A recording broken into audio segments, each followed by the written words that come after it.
arrived in Ho Chi Minh City, the former Saigon, the largest city in Vietnam with some 9 million people, and without a doubt among the most vibrant and dynamic cities in the world. And yes, it's warm here. It was 98 degrees Fahrenheit today, and after just coming from cool, breezy Dalat in the Central Highlands, you can understand why it seems even warmer here in Vietnam's far south. But I'm happy to be here and to show you a sampling of the many things that this teeming metropolis has to offer. I'm here just off one of Saigon's most famous streets, known as Rue Catanet, during the heyday of the French and then the Americans. It's undergone a couple of name changes since then. Today it's Dong Khoi, aka Total Uprising Street. This is where some of the city's most famous hotels, restaurants, bars, and boutiques were for decades, and it's still a happening place. Behind me is the Continental Hotel, one of several famous nearby venues of the British writer Graham Greene's classic anti-war novel, The Quiet American. It was set during the Vietnamese uprising against the French between 1945 and 1954. Greene wrote much of the novel while living in room 214 on the corner of the building, a perch from which he could keep track of the goings-on between journalists, politicians, and the French military brass. It's configured a little differently now, but if I were sitting here on a given day in, say, 1951, most likely, if I stayed long enough, I'd be surrounded by French military brass, by journalists, by powerful politicians, both the French regime and their then Vietnamese puppets. But that was then, and this is now.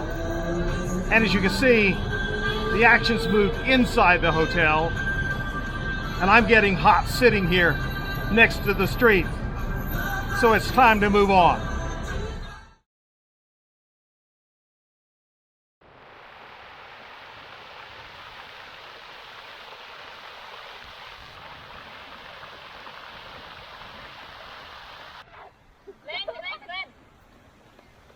Anh nghe. Rồi. Vợ tao mày đó. Ai? À. Truyền chai nước. Truyền chai nước. Rồi hả? Anh chưa cầm đâu. Đâu rồi. One of the things I really appreciate about Ho Chi Minh City is that even though it's a vibrant, hyperactive, crowded, exciting city on so many levels, it's not without places of respite. It seems as though you can be in the middle of a almost Times Square kind of situation in 1 minute and take a walk for 4 or 5 minutes, and you can be in a quiet place such as this park, where people are relaxing, where children are playing, and where the din of the urban noise has receded.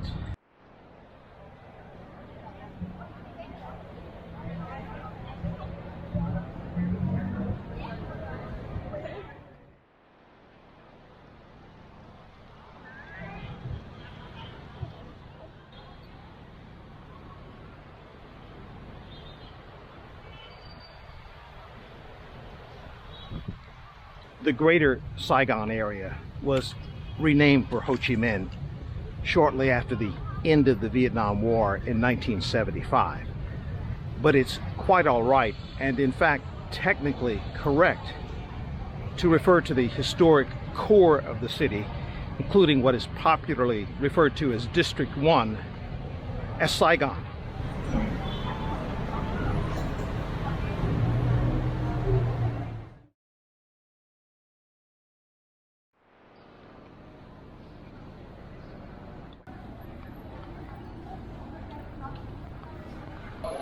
Well, this is the kind of street that every city should have, if only. A book street. This lovely city block is filled with nothing but bookstores and a few coffee shops and a couple of cafes. In other words, it's the perfect place for book lovers.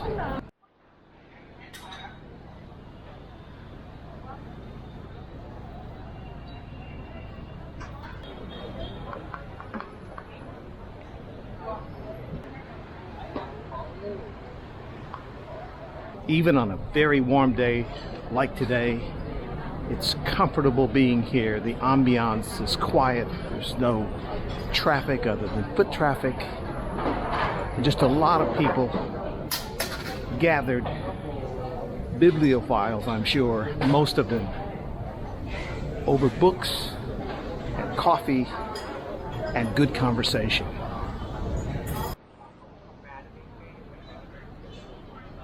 In the middle of the street, a bookshop converted from an old bookmobile, and it's still open. Only it's closed for lunch right now, so I'm unable to get into the book bus. Even the cafes are selling books. They don't have walls, they have bookshelves for walls.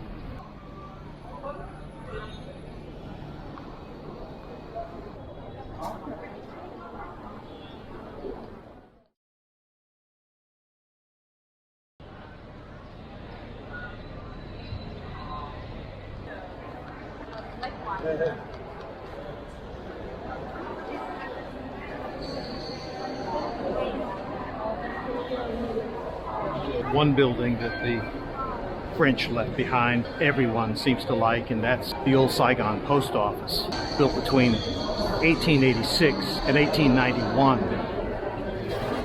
It is still a functioning post office. Clerks behind desks, people, most of them tourists, lined up to mail postcards they've just written at the wooden desks in the center of this grand hall.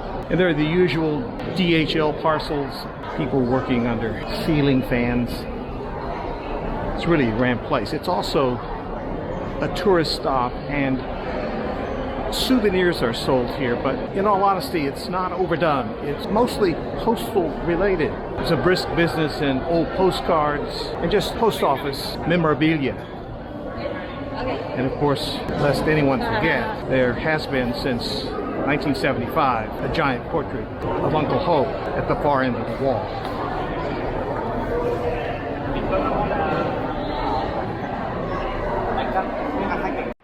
But you've got to love the old phone booths inside this post office with the clocks on top that tell you what time it is in Washington, California, Paris, Canberra, and London.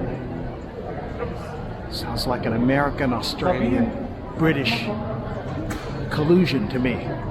But then I probably judge too harshly, because on the opposite wall is another bank of phone booths with clocks on top that say Moscow, Tokyo, Beijing, Seoul, and Pretoria. You know how when you go to the post office, you're usually thinking, if you're like me, how can I get in and out of here as quickly as possible?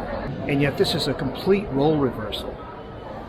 People aren't queued up to get in, but they're certainly enjoying themselves in a leisurely way, just hanging around this post office. It must be a mix of the architecture and maybe just nostalgia for the way great post offices used to be.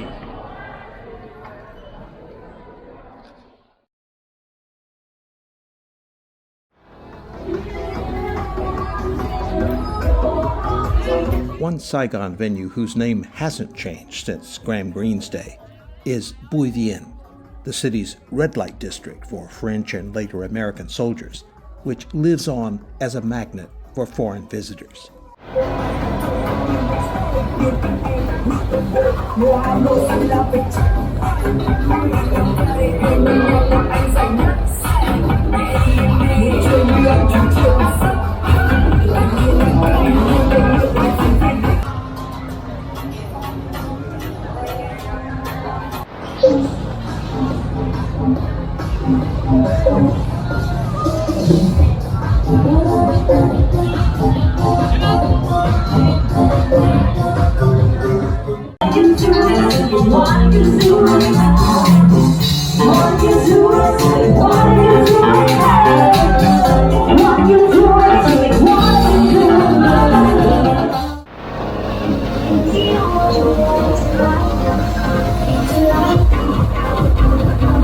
It's still a rowdy, bar-lined corridor filled with tourists from all over the world, many of them backpackers. When people talk about Hoi Bien, they're really referring to 5 streets that either run parallel to it or intersect with it, plus a network of small alleyways.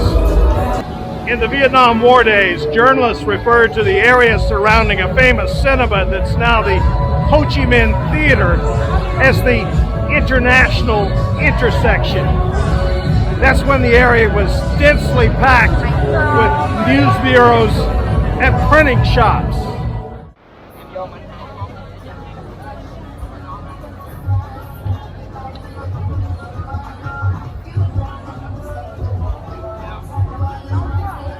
I'm on one of those side streets of Hoi Bien now, simply because it's one of the few places you can hear yourself think around here.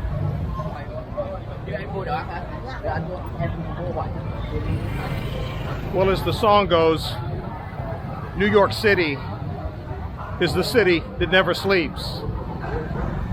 But I wonder if the lyricist ever visited Ho Chi Minh.